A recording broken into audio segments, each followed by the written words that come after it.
Cabbage fry ఎంతో టేస్టీగా చేద్దామా? దానికోసం ఫస్ట్ క్యాబేజ్ని నీట్గా వాష్ చేసుకొని చిన్నగా పీసెస్ కట్ చేసుకొని పక్కన పెట్టుకోండి.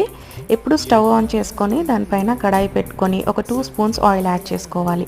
ఆయిల్ బాగా వేడైన తర్వాత ఆవాలు, జీలకర్ర, కొంచెం శనగపప్పు అండ్ 2 or 3 ఆనియన్స్ని చిన్నగా కట్ చేసుకొని ఇందులో వేసుకొని బాగా ఫ్రై చేసుకోవాలి.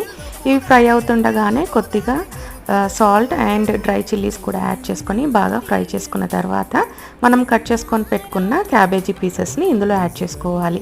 కొంచెం మిక్స్ చేసుకున్న తర్వాత కొద్దిగా పసుపు యాడ్ చేసి బాగా మిక్స్ చేసుకొని మూత పెట్టి ఇంకొంచెం సేపు మగ్గించుకోవాలి.